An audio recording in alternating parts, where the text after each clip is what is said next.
Okay, good evening, everybody. It's 7 o'clock. We'll call the April 13th meeting of the Wilmington Board of Selectmen to order. I'll start by reading a disclaimer here. Pursuant to Governor Baker's March 12th, 2020 order suspending certain provisions of the open meeting law, General Law, Chapter 30A, subsection 18, and the Governor's March 15, 2020 order imposing strict limitations on the number of people that may gather in one place, members of the public who wish to watch and listen to the meeting may do so by following WCTV on Channel 9 for Comcast viewers and on Channel 37 for Verizon Fios viewers. Also, live streaming on WCTV.org. This meeting of the Wilmington Board of Selectmen is being conducted via remote participation. No in-person attendance of the members of the public will be permitted, but every effort will be made to ensure that the public can adequately access the proceedings in real time via technological means. Members of the public who would like to listen to this meeting while in progress may do so via telephone by dialing in at 1-646-558-8656 and enter the ID 454-588-832, then press the pound key and press pound again. And at the next voice prompt, you'll be able to get in from there. Members of the public attending this meeting virtually will be allowed to make comments if they wish to do so during the portion of the meeting designated for public comment by following the previous steps noted and then pressing *9 on your telephone keypad. This will notify the meeting host that the caller wishes to speak. All callers using this feature will be placed in a queue in the order that they entered the prompt. In the event that despite our best efforts, we are not able to provide real-time access, we will post the recording of this meeting on the town website as soon as we are able. And with that, I will call for a motion, roll call. Selectman Bendel is here. Selectman Kyra. Yep. Selectman Eaton. Present. Selectman McCoy. Here. Selectman O'Mahony. Yeah. I'll note that all members are present. We have just adjourned an executive session for the purpose of discussing strategies with respect to litigation involving a claim from the Massachusetts Civil Service Commission filed by a police sergeant in accordance with Mass General Law, Chapter 30A, subsection 21A(3), as an open meeting may have a detrimental effect on the town's position as so determined by the chair. And would you please join me in the Pledge of Allegiance? I pledge allegiance To the flag of the United States of America and to the republic God, Which stands liberty, one nation under God, God, indivisible, with justice. liberty, justice. All right. Thank you. Before we begin, I'd like to ask that we have a brief moment of silence for those members of our community who we have lost to COVID-19 this week. And this, I know, is weighing heavy on all of our hearts tonight. We want to send our deepest condolences to their families. So at this time, I ask, would you please join me? We have a lot of cleaning to do. There's a lot of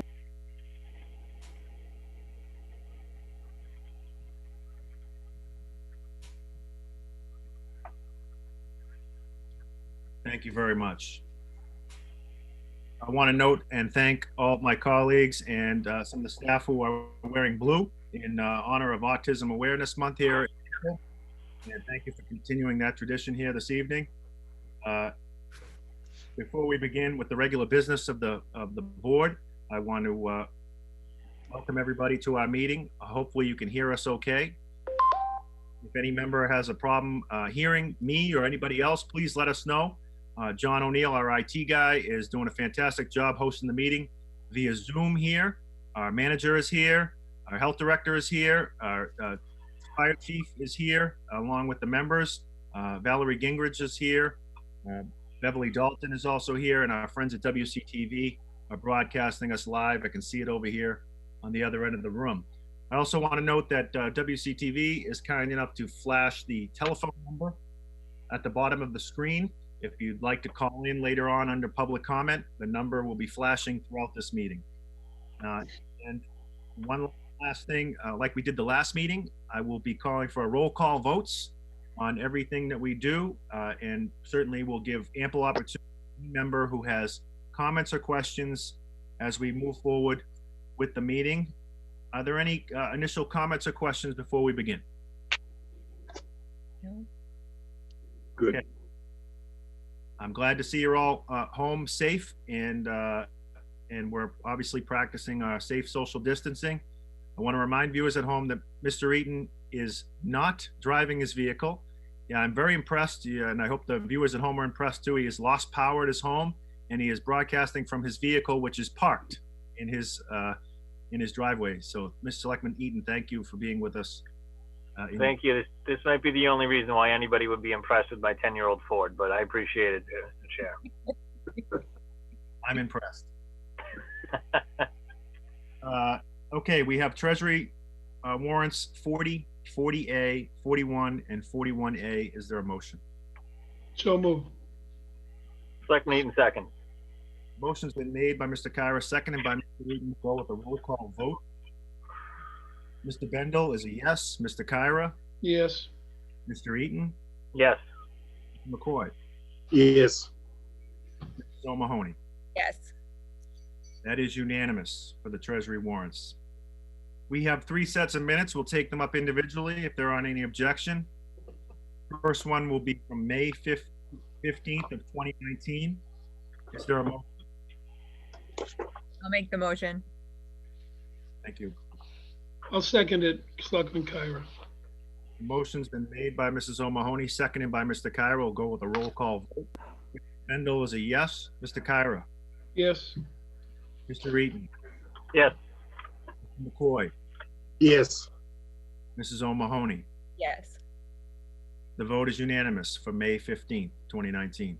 Next up, we have May 21st of 2019. Is there a motion? So moved. Second, by Selectman Eaton. The motion's been made by Mr. Kyra, seconded by Mr. Eaton. We'll go with a roll call vote. Mr. Bendel is a yes. Mr. Kyra? Yes. Mr. Eaton? Yes. Mr. McCoy? Yes. Mrs. O'Mahony? Yes. The vote is unanimous for May 21st, 2019. And lastly, for minutes, we have March 20th of 2020 is the motion. I'll make the motion. Thank you. A second. I'll second it. Motion's been made by Mrs. O'Mahony, seconded by Mr. Kyra. We'll go with a roll call vote. Mr. Bendel is a yes. Mr. Kyra? Yes. Selectman Eaton's a yes. Mr. McCoy? Yes. Mrs. O'Mahony? Yes. It is unanimous for the minutes of March 20, 2020. Thank you. That brings us to our first and only appointment with 2 of the finest department heads we have. Our health director, Shelley Newhouse, is with us. Also, our fire chief and the head of the crisis management team, Chief William Kavanaugh, is with us. Good evening to both of you. Good evening. Good evening. And obviously, what's on everybody's mind is the health and safety of our residents. You 2 have been doing a fantastic job of trying to keep people safe and keep people informed. So without further ado, could you please update us? Maybe we'll start with Shelley, if that's okay, Chief, and give us an update on what is the very latest. I know it's a very fluid situation. You've been doing a great job of updating us daily with the numbers, but certainly want to give you the floor here, Ms. Newhouse. I posted earlier today some numbers, but they've changed again. So I just wanted to say that I'm sorry to the residents who have family members. It's sad when I have to get these things reported to me every day. It's a reality check. So at Advinia, the long-term care facility, we have 61 positives and 14 deaths as of today. At Care One, we have 28 positives and 5 deaths. In Wilmington as a whole, we have 32 positives. 32 have recovered, which is a good thing to hear, and we have 3 deaths. So that's really, these numbers have been, going up and down since probably the middle of March is when I go back to just keeping track of everything. So this is the week, this week and probably next week that I expect to have the hardest hit of numbers, and hopefully we'll see a leveling off or a decline. Okay, and I know we'll have some time for questions in a minute, but I want to hear from the chief. Obviously, our first responders have been right on the front lines, both police and fire, and they've been working very, very hard, responding to calls each and every day. Chief, do you mind giving us a quick update from your end? Absolutely. Thanks for having me. So we've had, an increase in calls. We're responding. Primarily, our medicals are COVID-19 related. So that brings in a lot of extra decontamination for the equipment, for the personnel, high stress environment. Obviously, I'd echo what Shelley said. It is difficult to come into these places and, we realize that we're not getting the best outcome that we would hope for. Unfortunately, that's just the nature of what's going on right now. As far as, first responders, police, fire, dispatch, doing the best they can to keep up with the demand. I believe they're all doing a very good job. They're taking extra precautions. That's why you'll see, police officers, firefighters with masks on. They're wearing gloves on a regular basis, even when they're just dealing in the public, taking a report. It's just kind of our normal operating procedure right now. One thing I do want to touch on that we did discuss, we've gotten a lot of calls, as I know the board has, Shelley has, from residents that are concerned because they have family members in long-term care facilities. We have kept a very close eye on that, along with our local delegation at the state level, to make sure that we are holding their feet to the fire, so to speak, making sure that they're taking as best care of your loved ones, our residents, as they can in this time, and we'll continue to do so. We had a call today, Mr. Mendel, you were on that, with the beginning of care to make sure that anything that they need as far as personnel, PPE, things like that, that we could somehow assist them in obtaining. We are doing that. So that's kind of it from our front on that. And Chief, thank you. And also want to mention that last Thursday, I saw you gave an excellent press conference to the local media. I saw it on the news, and just updating residents, trying to get out information as quickly as possible. Shelley's been doing a great job of that, and I appreciate the chief getting on camera and again, keeping the residents informed with the information that we have, recognizing that it's changing by the minute. The chief mentioned the conference call that we were on today was one of many that we've had over the last week or so with Senator Tarr, Representative Robertson, Representative Gordon, and the leadership team at the town to keep us updated on what's the latest at Avidia Care. Obviously, we are keeping a very close eye on what is happening over there. Shelley and the chief have been in close communication with staff over there, and we've also been in close contact with the folks at Care One, and so I applaud both of you on keeping those lines of communication open. I know it's been frustrating, to say the least, with some of the information that we've been getting from Avidia Care, and I'll just speak for myself when I say the timeliness of the information we've been getting is frustrating, but I recognize that they're under a lot of pressure there to try to provide their residents. I'll be right back. Before I go any further, I want to just turn to our manager and let him chime in. He again has been on all the conference calls. I know that he's been doing the very best he can to keep the board members informed via telephone and email, because I'm sure, like all of you, are getting phone calls. There are residents who have very valid concerns. What's happening? And Mr. Hall, I appreciate you trying to keep us all informed.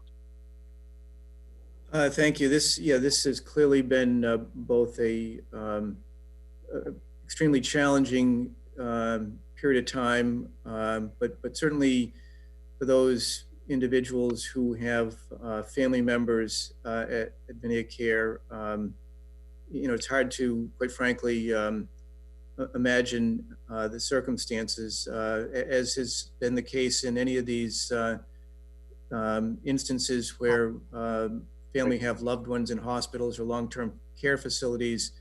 They're not able to physically go into the facilities and see them, but one of the challenges that's been particularly problematic is the inability, in many cases, or the inconsistency of family members to be able to communicate with those who are in the long-term care facility. We've had multiple conversations with the COO at Vineyard Care, Chris Hannon. He's indicated, in fact, as late as today when we spoke about this, that I think he referenced their recreation coordinator has essentially been now full-time serving as the point of contact for people trying to get in touch with family members at the facility. They schedule time slots for the family member to be able to contact the family members, and they provide, as I understand it, iPads for the opportunity to FaceTime with the family member. I hope that's working. Certainly, we have seen a number of emails. I've gotten emails, and I think others have, where this has not reportedly been the case. It certainly is a point that we continue to raise in all of these conference calls that we have, that this is a concern amongst us. It's a concern clearly amongst those that are trying to connect with their loved ones in the facility. So we'll stay on top of that. I think, the overarching challenge that Vineyard Care is facing, and I think this is the case with these facilities across the state, is just the challenge of getting resources, whether it's the medical staff or in some cases supplies. But I think particularly in what we're dealing with is they're really challenged trying to get the medical staff, because as much as they're reaching out to various facilities, and we've certainly made efforts through our legislative delegation and the joint message that we sent out last week, appealing to MEMA and to Mass Public Health, the resources across the state are stretched. So we will continue to stay on it, and just hope that we can number one, make sure that people who are on the outside trying to get in touch with loved ones on the inside are able to do that in a manner that is more timely, and also to do whatever we can to assist with getting the resources that they need at Vineyard Care. Yeah, thank you very much. And Mr. Hull, thank you for, on behalf of the board, sending the letter to MEMA and DPH requesting assistance. I think that was sent, I believe, Wednesday or Thursday. Forgive me, the days are blending together, but middle to the end of last week, I know you sent that off, and we've had a conversation with directors over at the command center at the state level, and appreciate you doing that. Two quick points I want to make before I open it up for questions or comments from the board is Chief Kavanaugh, thank you. And really everybody on that conference call has been advocating for additional PPE to be available for our first responders when we go over there. And I appreciate you staying on that, because in addition to the well-being of everybody at that facility and their workers, a priority is to continue to make sure that our first responders are safe. And so I thank you for continuing to press that. And then lastly, I want to thank Shelley. I know all of us have been watching more news than we probably would like in recent days. And I've been monitoring some what other communities are doing. And I don't see anybody that's breaking down the numbers for residents like Shelley. So pleased to see that 32 people have recovered. And the fact that you're breaking it down very specifically to the locations for our resident, I really applaud you for that. And I think that's very helpful for our residents to try to understand the numbers here in Wilmington specifically. And so with that, I'll go down the line and see if there's any questions or comments. I'll start with Mr. Kyra. No question, just a lot of thank yous for what you're doing and continuing to support the community. Yeoman's work at such a difficult time in everybody's lives, and just a big thank you. Absolutely. Mr. Eaton? Yeah, I'll echo the thank you to those on the town side that are putting in awful long hours to try and help protect residents, as well as the frontline workers that are working in the medical field and for first responders as well, that are really putting their lives at risk to help protect us. I know that there was a request into the state for the Department of Public Health and MEMA. Do we have a status update on, or I guess a status on just where help from the state is at going to Advinia? Is that still happening? Mr. Hall? The word that we have received in our recent calls is that Partners Healthcare seems to be the most likely source for additional staff. In fact, I believe today when we had our conference call, there was talk about 4 or 5, and for those others, Shelley and the fire chief that were on the call, correct me if I'm wrong, but I believe there was discussion about the prospect of 4 or 5 individuals, nurses or nurse practitioners that may be available. One of the things that came out of the call today was that our legislative delegation is going to reach out to the education institutes in the Eastern Mass, the Commonwealth, to see if there's opportunities for recent graduates of the various programs in medical fields, whether they're nurse practitioners, just to see, and some of them are, obviously there's licensure issues that are in play here, but the idea being to try to identify people through the schools in the area that may be able to provide assistance. Yeah, there's no question that Avidia Care is having staffing issues. And so when we sent that off, we did receive confirmation that night from Thomas Mangan, and received a call from him, who's at the command center. Also want to note that Senator Tarr spoke directly with the Lieutenant Governor, Karen Polito, about the situation at Avidia Care, and she was aware and certainly indicated that her team was monitoring it. So I want to go back to Mr. Eaton, but recognize that the somewhat to answer your question is we haven't heard anything specifics in terms of response from the state yet, other than the fact that they're in receipt of our request, and we have to sit and wait, I guess. Mr. Eaton, any more? I did not have anything else. Okay. Mr. McCoy. Yeah, thank you, Mr. Chairman. I want to thank you for representing the board at these teleconferences, and especially want to thank the state senator and our 2 representatives, Representative Robinson, Gordon, and Senator Tarr. And I want to thank the Chief Kavanaugh. But I heard something from Shelley, our director, and she hit it as best that I've heard it. And I've been talking to a doctor lately about the recovery, and no one's saying that nationwide. It really means a lot when we hear it. This is the first time I've heard an official talk about, you know, the positive of the folks that went into it, and then the recovery. And that's the most important thing. My heart's go out to the people who've lost loved ones, absolutely. But we need to hear the recovery. And Shelley, that really means a lot. I think you're doing a far better job than most people today when it comes to the statistics. And it's kind of, as sad as it is to hear this, and it is, my 61 years on this planet, I've never seen anything like this in my life. But to hear the recovery, and that's what we're not hearing. And that's what we need to hear, local, state, and federal, the recovery. And that would give us an indication on how things are going. And I just want to thank you, Director Newhouse. Thank you. Absolutely. Mrs. O'Mahony? Sure. So I have a couple of things that I wanted to say, not so much questions as comments. First, I want to echo the thank yous. And, you know, I wanted to note a few things that I think the information is changing minute by minute. So obviously none of us can have the most up-to-date information at all times. And I heard you, Chief, last week in your press conference. I thought it was a great point that it can get frustrating when we're getting information that should be conveyed to the town first, and we're hearing it kind of through social media and through the media channels.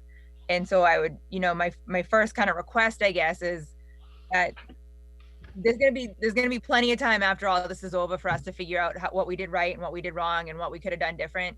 My hope would be, anyone who's working in these facilities, anyone who's in charge of these facilities right now is sharing with the town, up-to-date information as frequently as possible, so that we can continue to do our job, so that Chief and Shelley and the emergency teams can continue to do their jobs. Because that's the most important thing right now, is to treat the people in those facilities and in our town that need that treatment and that need that extra support. And I just want, I hope that that's happening, and I want to make sure that that's happening. And that kind of leads to my second comment to Shelley.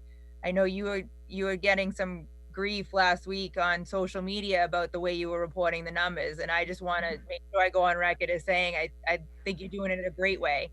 I think it's really important for us to know right now where the clusters are, so that we're not panicking. If you had just put the numbers out and in one day Wilmington was at 32 and the next day we're at 78, I would have been panicking as a citizen had I not known that increase was significantly in one nursing facility that's in Wilmington. So I appreciate how you've been reporting those numbers, and that you are including recoveries, because I do think it's encouraging to see that right now our town, outside of those two facilities, has the same number of positives as we do recovered.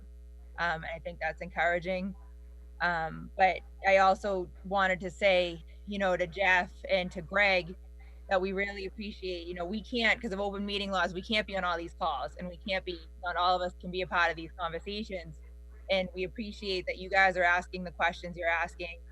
You might not always be getting the answers, but we know that you're asking the hard questions, and we know that you're representing us. So keep up the good work with that, and just let us know how we can continue to help and support you all through this. We have to stay united as a town right now. And like I said, later we can pick apart what could have been done differently. But it's really my hope that we stay together in this, and that we can just support each other. So please, let us know how we can continue to support you.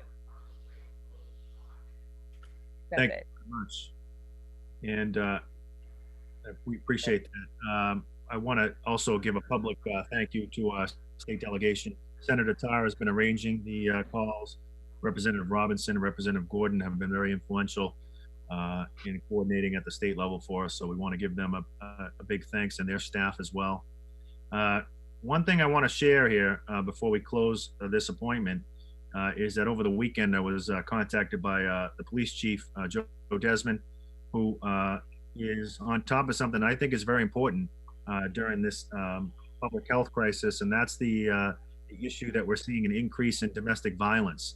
And so our Wilmington Police Department has worked together with a group called Respond, and they put it together a very short but I think very important public service announcement that I'd like to share with all of us. So this is one of the advantages of meeting remotely. We'll get to see this quick 2-minute video, and I want to give our IT guy a moment to cue it up, but I think it's so important that our residents and the board view this video so that we can get the word out there that if someone's struggling at home, that the Wilmington Police Department and others are here for them. So John, if we're ready to go with the video, we'll go ahead and we'll roll it. Hi, I'm Victoria Hellberg, and I'm the Law Enforcement Partnership Coordinator for Respond. And we are really excited to partner with the Wilmington Police Department, our newest department in our Law Enforcement Partnership Program. Hi, I'm Detective Ronald Alpers. I'm a detective here with Wilmington Police Department. And our department investigates all domestic violence incidents. We have a great team that we work with, and we've partnered with Respond in order to get some resources available to anyone who's in need of them. My name is Tanina, and I work as a domestic violence counselor that's assigned to the Wilmington Police Department. I'm employed to Respond, where all of our services are totally free and completely confidential. We assist victims with safety planning, help with filing restraining orders, help accessing resources. And currently, you know, due to the COVID-19 crisis, we're providing one-on-one services a little bit differently now. So we are doing one-on-one counseling via Zoom or over our hotline. And we're also running virtual support groups, but still here 24 hours a day. We found through our work with Respond, with other domestic violence cases that we've investigated, that they're a great organization and a great resource for the police department. I'd like to introduce Chief Desmond, and he'd like to say a few words. Hi, we want you to know during this difficult time that we are here for you, and the people of Respond are here for you. So the first thing we would like to recommend is that you call 911 if there's any problem at home that you think the police should respond to. And if you're not comfortable for whatever reason calling the police, they are available to talk to. The important thing is that you talk to someone. If you need assistance at any time, feel free to call our 24-hour hotline, which is 617-623-5900. Respond is always here to help you.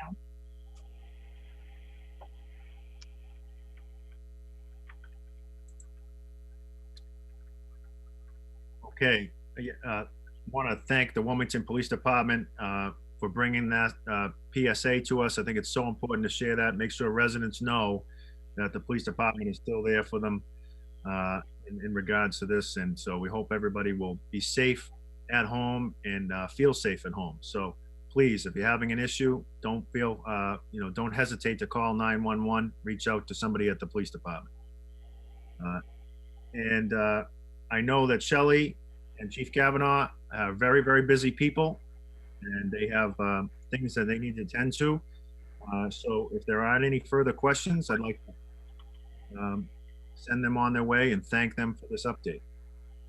Mr. Chair, if I could just offer one quick comment, and that is part of the governor's daily briefing today touched upon this. I think a reporter asked him about what his thoughts were on when things return to normal. And it was interesting because, and he's really been pretty calm and collected throughout this whole process. I think he, while he still was calm and collected, I think he took a bit of an exception to that and essentially responded that we really need to focus on continuing the steps that people are taking in terms of the social distancing and all the very challenging sacrifices that we as citizens of the Commonwealth and the country have had to take now for the last several weeks. And as has been mentioned many times, when we get over this surge, it's not like a light switch being flipped off where everything's going to be back to normal. I think it's pretty clear that there's going to have to be some measure of distancing and the measures that we've unfortunately become accustomed to for a stretch of time here. And I just want to, on the one hand, applaud residents for having the discipline and taking the responsibility to do the right thing and minimize the contact and the activities, certainly in our public spaces, but even in the stores, the market baskets, Lucci's and so on. And unfortunately, I think there's going to be some measure of that that's going to happen for some period of time in order to ensure that we don't have a rebound with this COVID once we start going down the other side. Yep, and we really appreciate residents who are adhering to all the guidelines from the health officials, keeping social distancing. And I know it's challenging. You know, it's a difficult day yesterday not to be around family like we normally are, but again, we're all in this together, and we'll get through this sooner than later, we hope. So to both of you, thank you so much. We really appreciate, on behalf of all the residents, we really appreciate all you're doing, and I hope you'll both stay safe. Thank you. Okay, and just to wrap up that, I know we got to give a huge shout out. There's way too many to mention, but there's been so many acts of kindness going on around town, and we could spend all night here talking about the good things that people are organizing. So just kudos to all the residents who are stepping up, taking care of one another, checking in on folks, and supporting our local businesses. Our local businesses have been supporting our residents, and the acts of kindness are just endless. So we're all in this together. We'll get through this, and let's stick together, but not physically here for a while. Okay, Mr. Hull, we have 3 letters of communication, if you don't mind. Yes, so the first item under communications is from Dana Burnham from the Wilmington Farmers Market, is seeking confirmation from the board that they can continue to use the Swain Green for their market beginning on June 14th. Also, they're requesting an additional date on the Swain Green, which would be May 3rd. Originally, they were planning an indoor market at the Methodist Church that has since been canceled, unfortunately, due to the COVID situation. And the letter also outlines particular measures that they are taking with regard to the market, and some of them including the process for payment, supplying disinfecting wipes at the various tables. They're restricting their activities solely to the sale of foods, as opposed to in the past they've had some crafts and other types of vendors participate. They're engaged in the social distancing by providing additional tables in front of the sales tables to serve as buffers, not allowing customers to handle the products while shopping. And essentially, as was quoted here, this is a quote from the letter, we encourage a get in, get out mentality, so to speak. So, you know, whereas the farmers market has not only been a mechanism for folks to obtain produce and various products and also social gathering, unfortunately, in this environment, they're looking at, for the immediate future anyways, not so much the social gathering. Next under correspondence is a letter from Attorney Michael Newhouse, and this was sent to the town clerk, Ms. Tomei Conway. Based upon discussions with town officials, it is our belief that withdrawing the above referenced article, which is the article related to property at the interchange of 125 and 93, at this time would be best served the interests of the town to withdraw the article. Accordingly, please be advised that that as the petitioner, it is my intention to withdraw the article from consideration at the annual town meeting currently scheduled for May 30, 2020. If you have any questions or require any additional information, do not hesitate to contact me. Thank you for your time and continued consideration of this matter.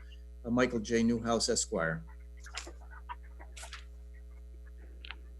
We also have another advisory from the alcohol, the ABCC Alcohol Beverage Control Commission, just advising that on-premises consumption licensees must continue to prohibit the sale of alcohol and the consumption of that alcohol on premises through May 4th. So folks who are purchasing alcohol cannot consume it on the premises.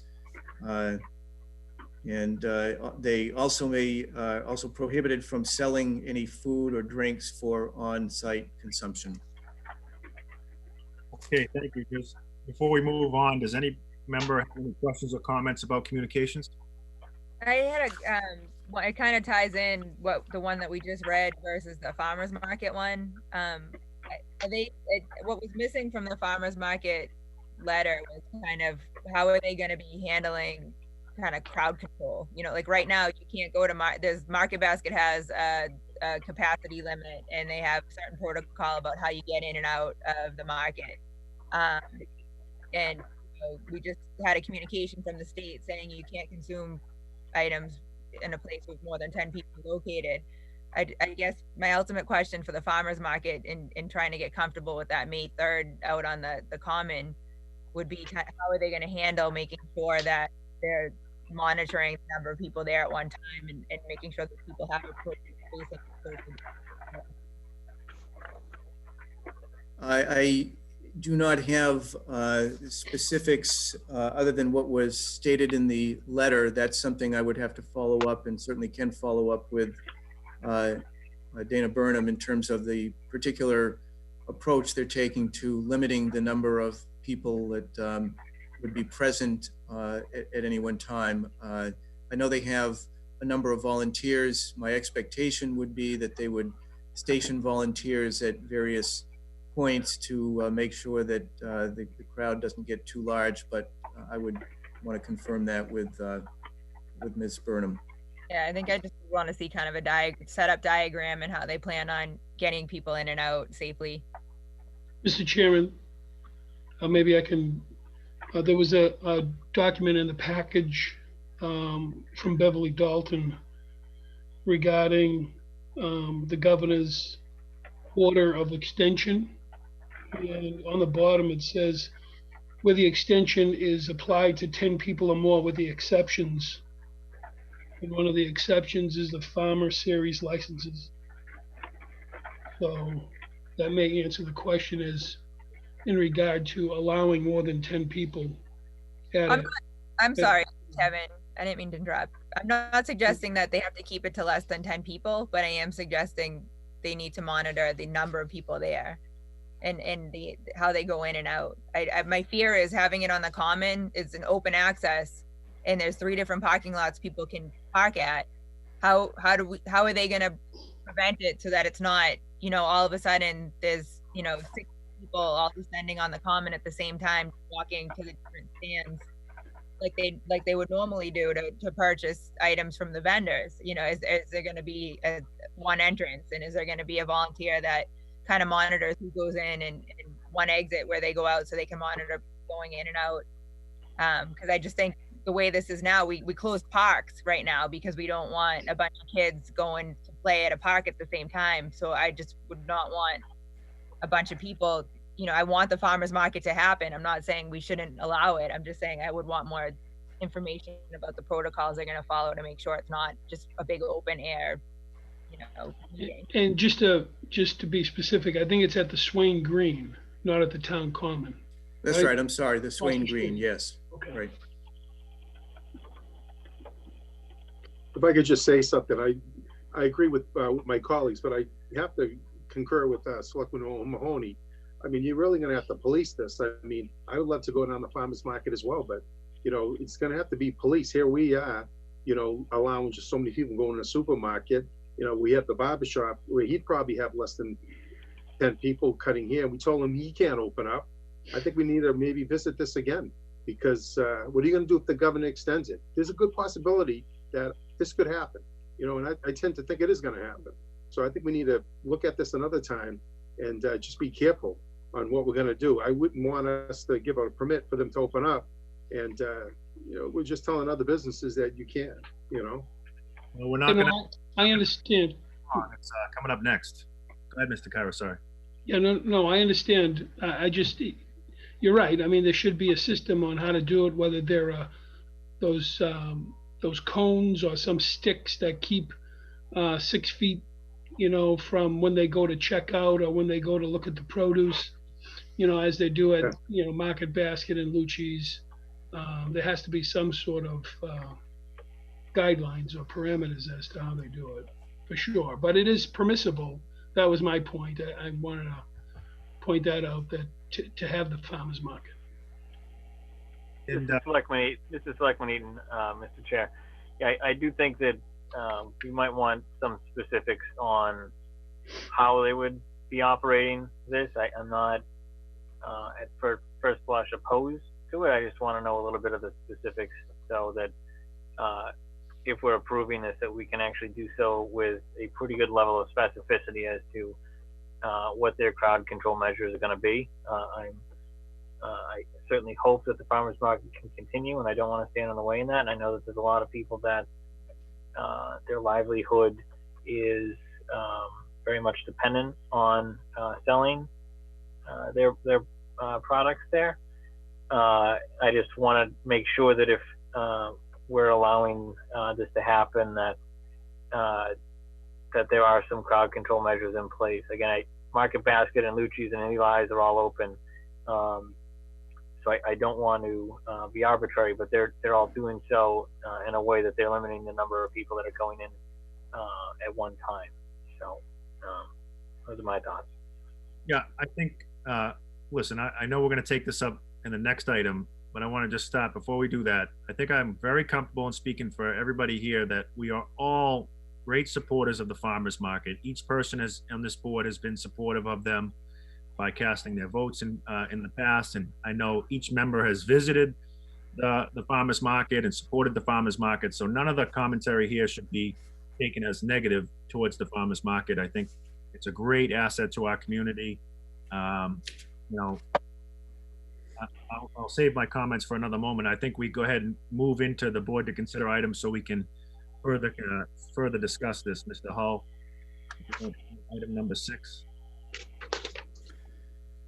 So under the board to consider, this is the request from the farmers market to use the Swain Green on May 3rd, 8:30 a.m. to 2 p.m. I think I clearly have the gist of the board's sentiments here, that the board is very supportive of the market, but needs to have some specificity with respect to crowd control, a plan of how people are going to be allowed to come in, and monitoring of the number of people that will be on the green at any one time. So I will follow up with Dana Burnham to obtain that information. If it's the pleasure of the board, this could be taken up at your meeting on April 27th. I know that's close proximity to May 3rd, but that would be the next scheduled meeting of the board. Recognizing that puts the organizers in a very difficult spot. Just my 2 cents. I have concerns also about this. You know, the governor has indicated that as of this moment, the hope is to reopen a lot of things on May 4th, schools and businesses and other offices. You know, I'll just only speak for myself, just myself only. I don't see that happening. I don't have any evidence to prove that. It's just my personal opinion. So I would be very hesitant to, you know, encourage residents to gather before that time. I tend to agree with my colleagues who are looking for a little more specificity in terms of how they would be regulating this to keep people safe, including those organizers and the vendors. So I want to just open up with those comments there. And again, we're all supportive of the farmers market, so it shouldn't be taken like that at all when we are concerned about residents and vendors' well-being.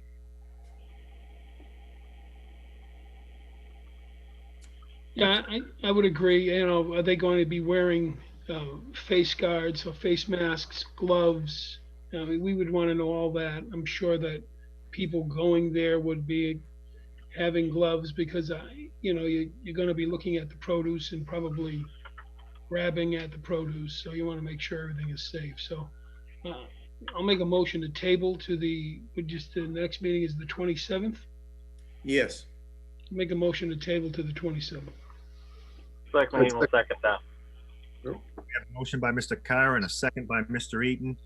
For the discussion, I would agree. I think it's a safe thing to do, recognizing it may inconvenience the organizers with such a quick turnaround time.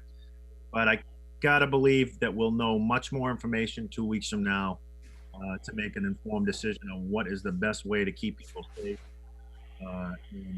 So I would agree. Any other comments? Yeah, well, Mr. Chair, not to kind of throw random information out there, but you know, the juvenile court that I work in has already informed us last week that they're bumping May 4th to June 6th.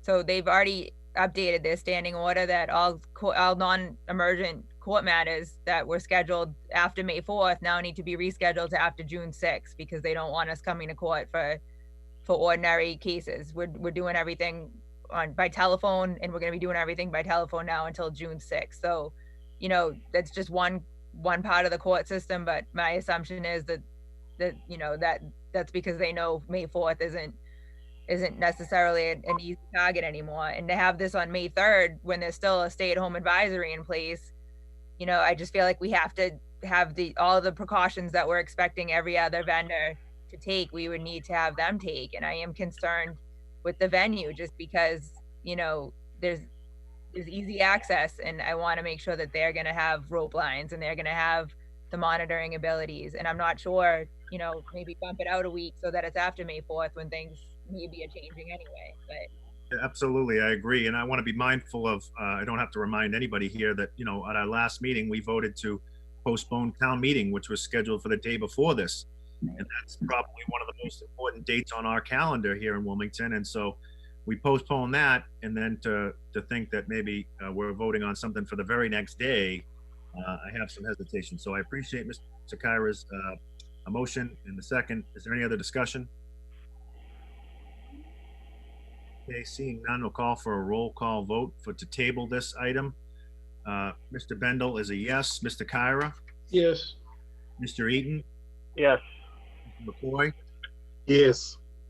Mrs. O'Mahony? Yes. Okay, that's a unanimous vote. Thank you. And Jeff, if you don't mind reaching out to the organizers to let them know. That's, yes, I will take care of that. Thank you very much. We'll move on to item number 7.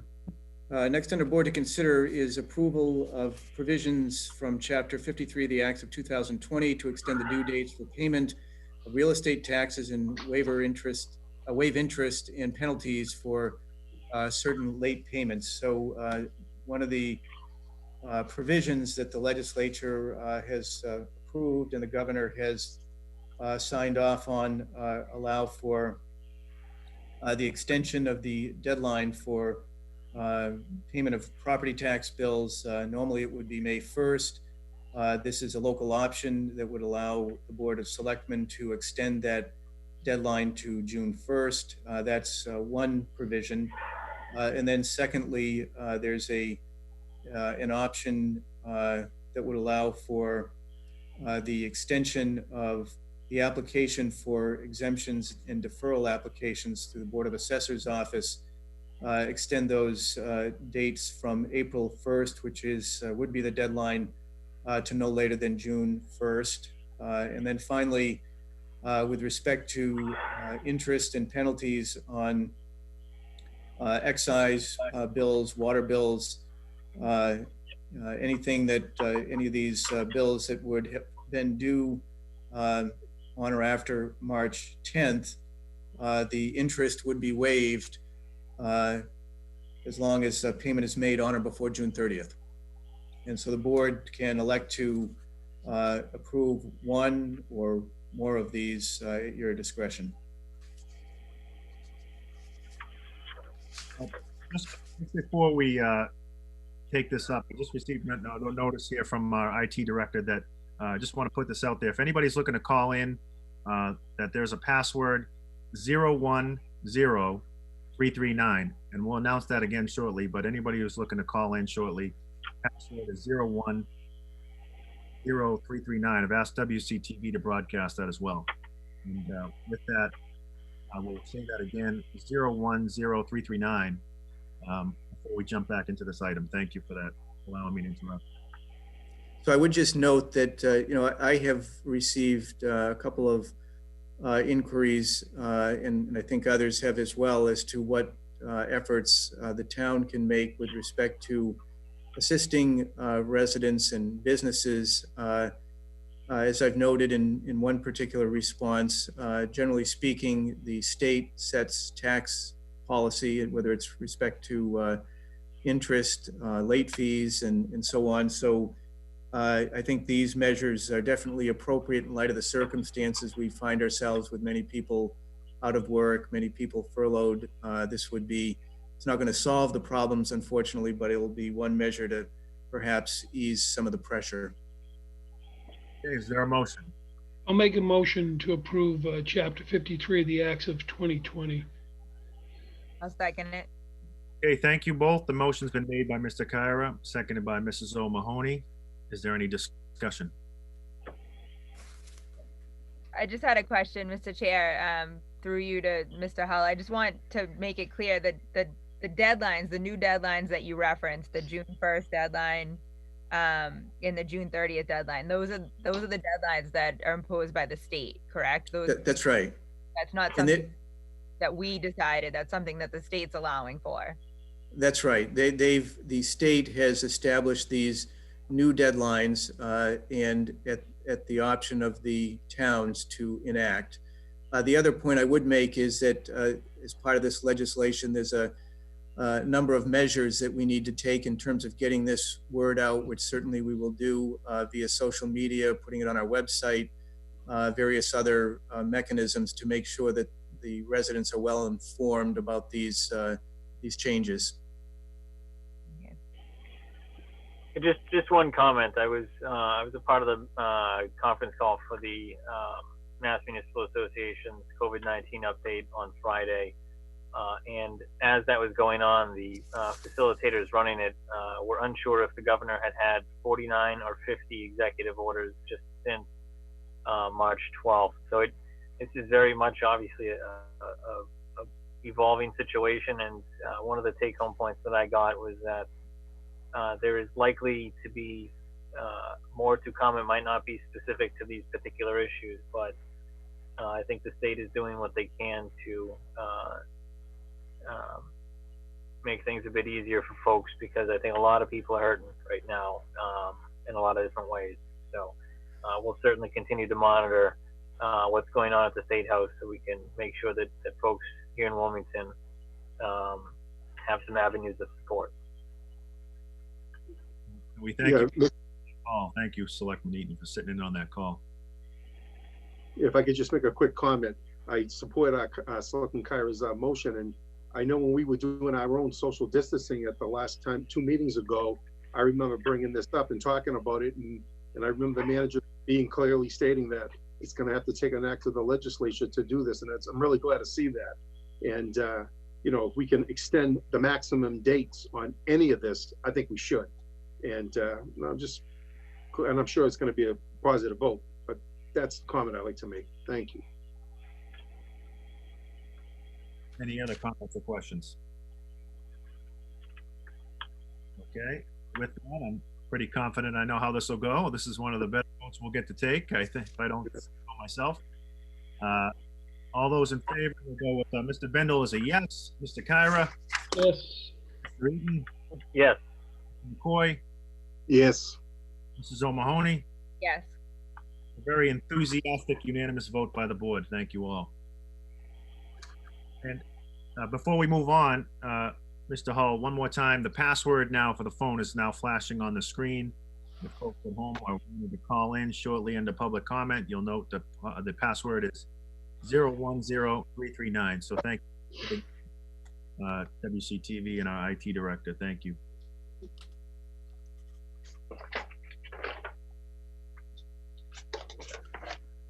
So the last item under board to consider is the Reading Municipal Light agreement. As you know, this has been discussed a couple of times previously. Initially, a memo went out, I believe, in December. There was prior discussion at a selectmen's meeting.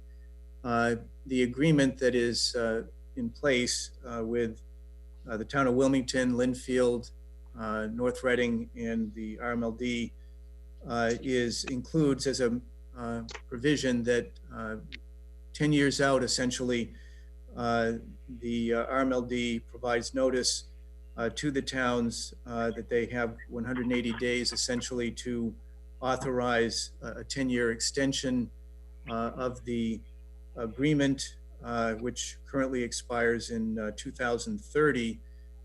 So if the board was to act upon this, the extension would go out to 2040. At this point, there have been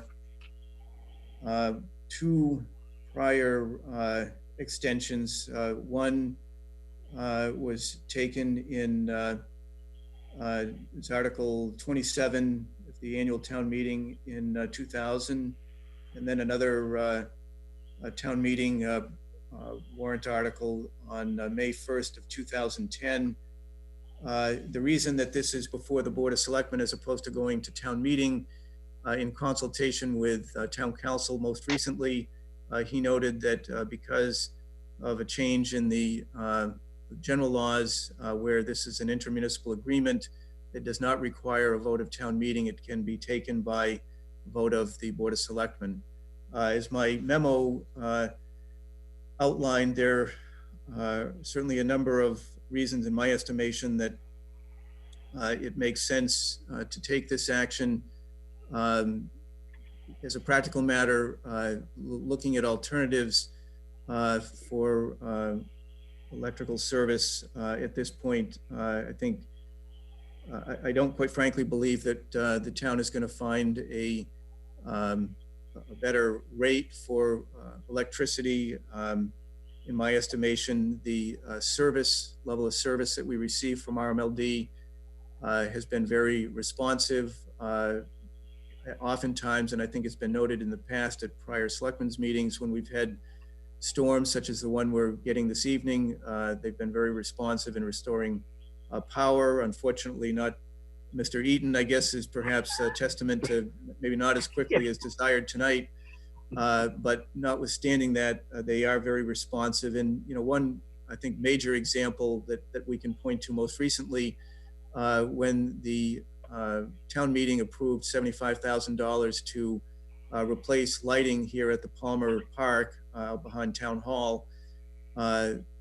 George Hooper contacted RMLD to assist with that effort, and they were very responsive in terms of providing personnel and poles and so on that assisted us in doing that in a very timely manner. And quite frankly, I'm not sure we would get that kind of service with Eversource or National Grid. So all that being said, it seems to me that it makes sense to authorize this extension. And Mr. Hull, I want to welcome, it's my understanding we have on the line with us now, the General Manager of Reading Municipal Light, Ms. Colleen O'Brien. Colleen, are you there? Yes, I am. Thank you so much for having me. And I've been listening to you guys speak, and I just wanted to say thank you for your service and everything that you're doing with your leadership with this COVID time. Well, thank you, and welcome to our version of Hollywood Squares here this evening. I'm sorry, Mr. Eden is sitting in his car. We're trying to get on that. We've got 100 scattered outages in Wilmington. Luckily, you're not like the other towns that are sustaining some very major tree damage, and so we're trying to get everyone back up as quickly as possible. Thank you, Mr. Bryan. I will tell you that the folks on Lawrence Street will appreciate it when things are back up in normal. Yeah, thank you very much. Mr. Eaton's out of power at his house, and he's going to have a dead battery in his vehicle if we don't. I know. Okay. Do you have any candles over there, Jonathan? I do not. Not a candle guy. Reading Light can come out and give you a jump start. Yeah. Colleen, is there anything you want to add to that before we take this up? Mr. Hull gave a nice introduction, but is there anything you want to add? No, I think he did a nice job. I know you guys forwarded a bunch of questions. I hope that I've answered everything appropriately, but no, thank you, Jeff. I think that was well put, and I'm very proud to work for a municipal light. I think the value is outstanding, and I'm available at any time if people wanted to get into the details, but I think it was well put. Okay, and with that, would anybody like to make a motion? So, Mr. Chair, if you wouldn't mind, what I did was took the motion from the prior town meetings, and if it's your pleasure, I can just read this into the record in the event that the board wishes to act on it. Move to authorize the extension for 10 years until July 9, 2040 of a certain agreement originally dated July 9, 1990, and subsequently extended for 10 years by the Board of Selectmen as authorized by the affirmative vote of Article 27 of the annual town meeting warrant of April 22nd, 2000, and is authorized by the affirmative vote of Article 19 of the annual town meeting warrant of May 1, 2010, between the town of Wilmington and the Reading Municipal Light, acting on behalf of the town of Reading, which provides for the supply of electrical power and payment in lieu of taxes.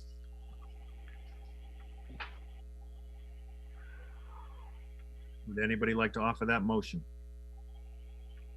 I'll offer the motion, Mr. Chair. Thank you.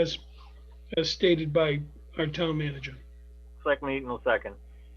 Gentlemen, thank you. Mr. Carr has made the motion. Mr. Eaton has seconded. Is there any discussion? Just briefly, Selectman Eaton, I know when we'd last spoken about this, it was shortly after there was a data breach at Reading Municipal Light, and we had asked John O'Neill to investigate and report back, and he had certainly, because he has the knowledge and expertise to kind of make heads or tails of that sort of an event, and he has reported back to us that the breach that did happen, that Reading Municipal Light has handled it properly, and they're doing the best that they can to protect the information of residents and customers, and making sure that it does not happen again.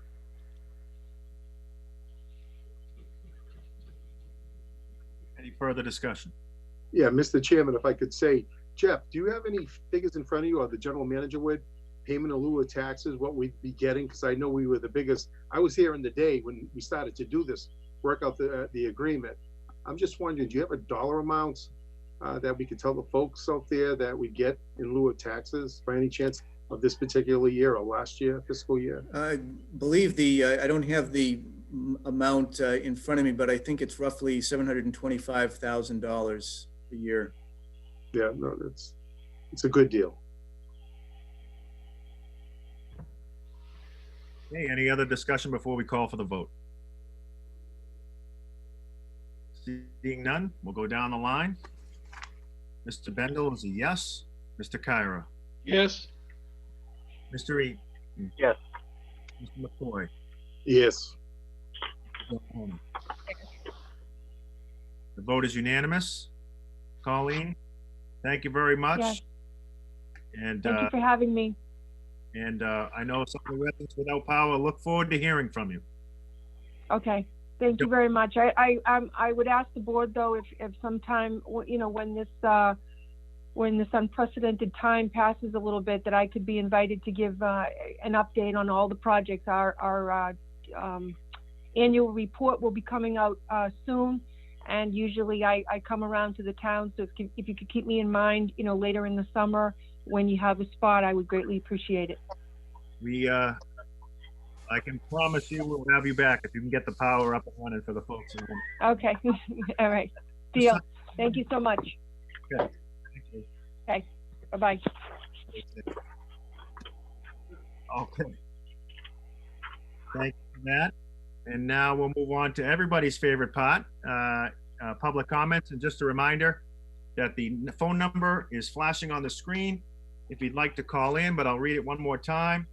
The phone number is 1-646-558-8656, ID number 454-588-832. Press pound and then pound again. And again, the password that Zoom is requiring us to use is 010339. And our IT director is indicating that we have one caller on the line. I'll just ask here that if you're going to call in, we're happy to take your comment. If you don't mind providing your name and address for the record, we'll say hello to our first caller, caller number 1. Hello out there. Yes, hello. This is Kevin McDonald. How are you guys tonight? Good. Good. I have a few comments, but I just have a couple questions. Somebody told me that the Board of Health director had posted on Facebook that there's a ton of N95 masks available.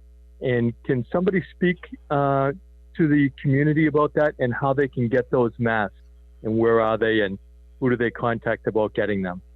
Yep, I believe, forget the day, forget what day it was last week, but our health director did post that she had masks available. It's my understanding they are not N95 masks, Mr. Hull, correct? That's right.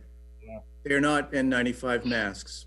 They are not, and she was providing them for folks who are have small businesses that have keep their employees safe. And she had a shipment that came in, and she quickly distributed them. And so, Mr. Hull, correct me if I missed anything there, but to answer the question, they are not N95 masks. They're just simply surgical masks, I believe. Do you have another comment, Mr. McDonald? Yes, I was just watching the president, and he was saying that there is plenty of equipment, and all the governors need to do is request it. And I was wondering if there's a point person in town who can get the request to the governor that the town needs more masks, and who would be the point person for that?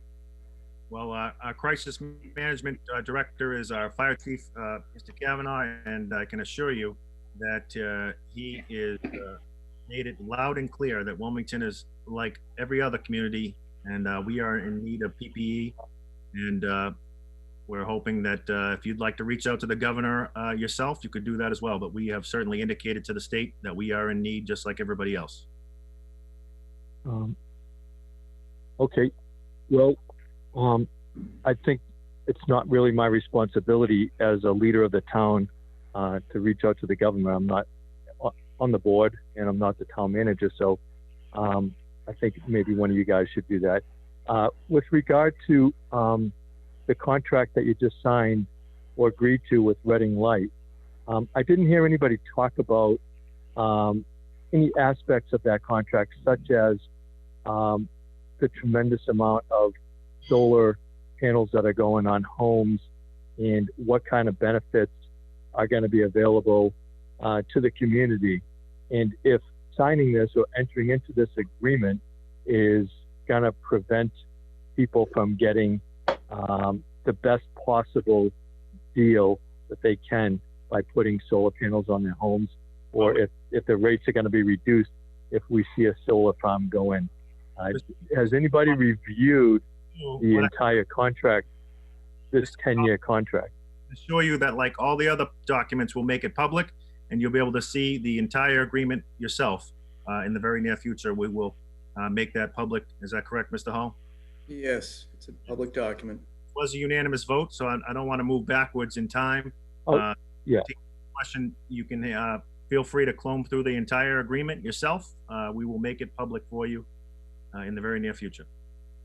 Okay, and I see the chief is here, and I asked a question the last meeting when people are identified as having COVID-19, say a family, for example, and the rest of the family is exposed to this virus. What type of protocol is in place, and who is the point person, or who is the person who is going to be responsible for making sure that these people don't have to go to Market Basket or Lucci's and infect a lot of other people? Is there some type of coordination in place so that somebody is ensuring that they get groceries and essentials delivered to them so that they're not infecting the rest of the public? Yes. Want to answer that? Yes. So like I said last time, a lot of our, what happens is if someone tests positive, it goes through DPH, Department of Public Health. They notify Shelley Newhouse at our Board of Health, and she notifies me. Shelley works closely with these families. She's in touch with them. Her staff is in touch with them. Most of them are using delivery services such as Peapod to deliver their groceries. Those who don't, they'll ask Shelley, they'll reach out. And I know she's helped along with Terry Marciello with the seniors who aren't infected but are scared to go out to the store so that they don't get infected. And we facilitate dropping things off for them, or family members will ask us to grab things for them, and we'll drop it off. As far as payment and stuff, I don't know how Shelley's handling that, but I can assure you that we're making sure that when they're put on quarantine, they're not leaving the house. Thank you, Chief. Okay, and just the last point that I wanted to make was if Mr. Hull could address this question.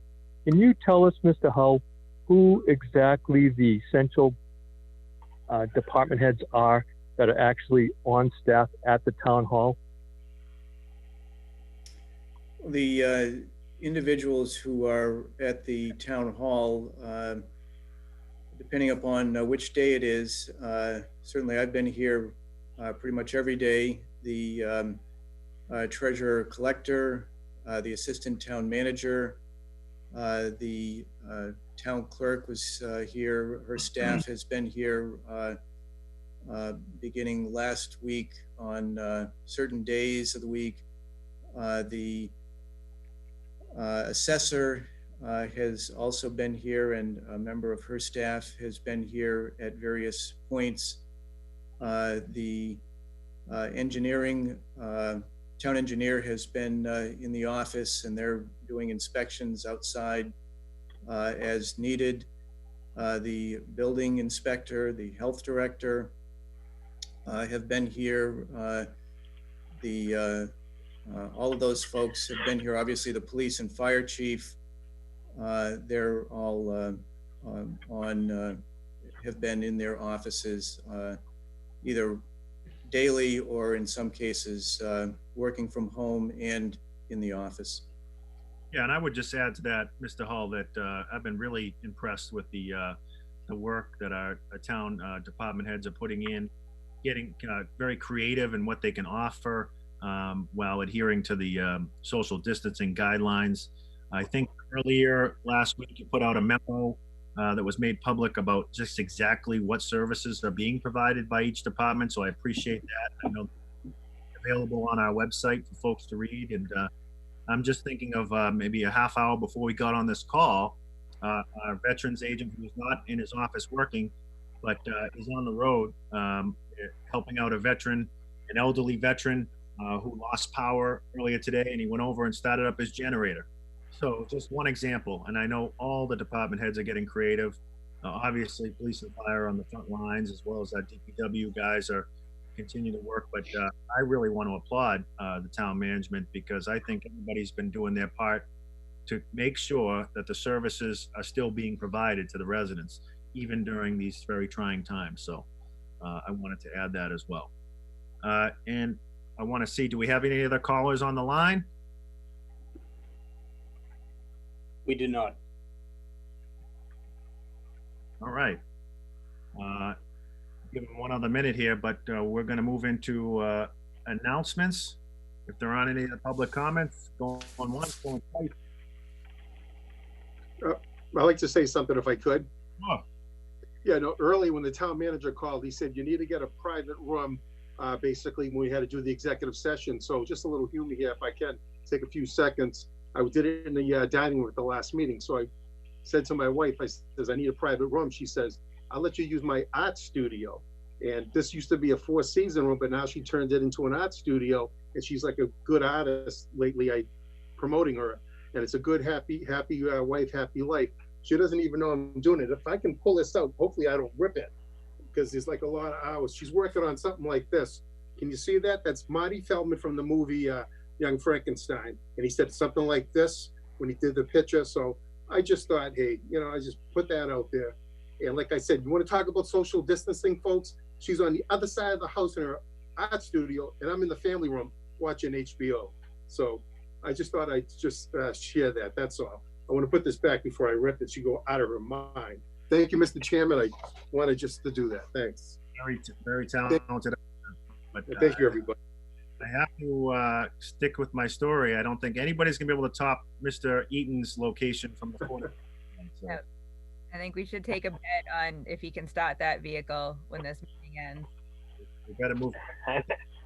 We'll go to announcements. I'll just start off by saying very quickly that we really want to thank all of our healthcare workers and first responders who are on the front lines. We really applaud their efforts. We know it's difficult time, but again, I applaud them.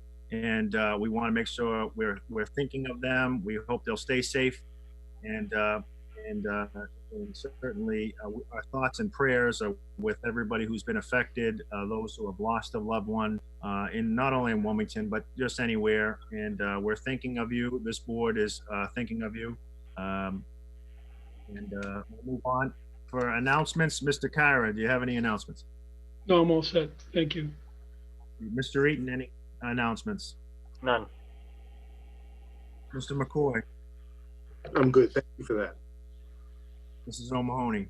I just wanted to quickly extend our condolences to the WCTV family and the Good Guy family, and to the family of Sandra Curtin, to her husband Paul, and their daughters Suzanne and Allison. Sandra was a longtime face on WCTV, was one of the good guys, and we lost her last week. So I wanted to make sure they knew that we were thinking of them, that WCTV, all the staff and volunteers there who knew her and loved her, we're thinking of you guys through this. And, she was a wonderful lady with a beautiful smile, and we're going to miss her. No doubt about it. Thank you for mentioning that. I'll never forget, as a young teacher, one of my first field trips was over to see Sandra, and she was so warm and welcoming. and we were friends ever since then. So our condolences to her family. Are there any other announcements? Okay, we'll move into new business. Does anyone have any new business? We'll start. I do not. We'll go to Mr. Kyra. Just a question for Mr. Hull. Jeff, do we know when the trash company is going to resume pickup of bulk items? And it seems like a lot of people have some time on their hands and they're cleaning out the houses. And when I walk around the neighborhood, I see couches and all sorts of items. And I know that there was a moratorium on collecting those items. When is that going to be lifted so that people can get them collected? Yes, that moratorium only extended for, if I recall, a week. It has, the bulk items should be being picked up now. There's a requirement that the homeowner contact the vendor to have the material picked up. I don't have the contact information here with me at the moment, but those bulk items should be being picked up. I believe it's typically on Fridays, but they have to be, the vendor has to be notified. I believe it's by noon on the Thursday prior to that date. Okay, I only ask because we received a reverse call on it, and there hasn't been another reverse call to say that it's now available for the residents to put stuff out. We can certainly send another reverse 911 out, just informing people that that is now available. But I'll talk to the Public Works Director about, and if there are particular locations, I guess that you have in mind, we can talk about that offline. Otherwise, I think we'll just get the word out as to people being able to resume the practice that they were involved in previously, which was, if they have a bulk item, it's one bulk item per week. So, people can't be putting multiple items out in a given week and expect they're all going to be picked up. It's one per household per week, but we certainly should be able to manage that. Thank you. Thank you, Mr. Kyra. Mr. Eaton, any new business?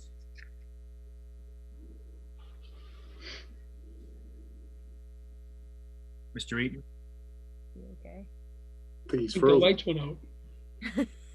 Uh-oh, we gotta hurry up. He needs a jump. It looks like there's a ghost behind him with the two eyes in the mouth. I don't know if we lost him. We'll go to Mr. McCoy. We'll come back if we get him.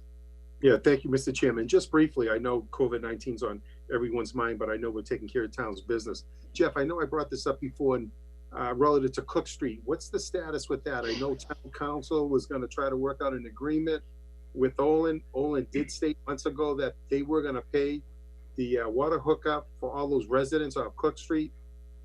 What's the status? The agreement, there was a draft agreement that was prepared by Special Counsel Dan Deutsch. There were some modifications to it. This was now several weeks ago. Dan became seriously ill for a stretch of time. In fact, I emailed him last week just to get a status on it. I have not heard back, so I'll follow up with him. But basically what needs to happen is the revisions that Mike Woods and I had suggested need to be put into the document. Then it needs to be sent off to James Cashwell, who's the representative at Olin, to have his counsel review it, and then we go from there. I know you're on top of it. It's unfortunate Mr. Deutsch is not feeling well, but if we could try to make it through you, Mr. Chairman, try to get a priority on this, to try to get this thing wrapped up, because there's limited, we can only do so much. I get it, but that would be like a priority I would love to see. I think all would love to see that. Thank you, Jeff and the Chairman. Thank you, Mr. McCoy. And as we try to get back Mr. Eaton, we'll go to Mrs. O'Mahony. Any new business? No, Mr. Chair. Thank you. It looks like we lost Mr. Eaton. I don't know if his phone died or. or what, but for those of you who are just tuning in, Mr. Eaton is broadcasting live from his vehicle because his power is out at his home. So hopefully we'll be able to get him back. But we'll move on if there aren't any more new business to important dates. Mr. Hull? Yes, the first important date is April 13th, and it is involves the rescuing of Selectman Eaton from his vehicle. We're sending emergency folks over there as we speak. So important dates, we have April 15th, brush drop off Old Main Street, 8 a.m. to 2 p.m. Again, on the 18th, a drop off Old Main Street, 9 a.m. to 4 p.m. April 20th, the town offices are closed for Patriots Day. We have curbside collection of yard waste from April 21 through the 25th. Another brush drop off on April 22nd, Old Main Street, 8 a.m. to 2 p.m. And again, on the 25th of April, Old Main Street, 9 a.m. to 4 p.m. Board of Selectmen's meeting on April 27th at 7 p.m., presumably still remotely via Zoom. And then week of May 5th through the 8th, curbside collection of yard waste. May 12th, at this point, is slated the Finance/Planning Board joint public hearing relative to the warrant for the annual town meeting. That's scheduled, and it's scheduled for the Town Hall auditorium. We'll see. And then May 30th is the annual town meeting, slated to begin at 10:30 a.m. at the high school auditorium. Okay, thank you. And then lastly, just want to close the meeting. I want to thank you, Mr. Hull, for organizing here. I want to thank our town IT director, John O'Neill, for putting this on. I know Beverly's out there. Thank you, Beverly, for taking the minutes and listening in. Thank you, Chief Kavanaugh, for joining us. And thank you to all my colleagues. I hope you guys stay safe, your families as well. And I look forward to the opportunity to be back together, but it doesn't look like it'll be anytime soon for all of our safety. And again, final message here before we close to the residents is please, please, please stay informed with accurate information. Our town, I think, is doing a great job of putting out information daily, whether it's on the town website, through our friends at WCTV, the Town Crier, the Apple. The town now has a Facebook page, the town of Wilmington, also a Twitter page.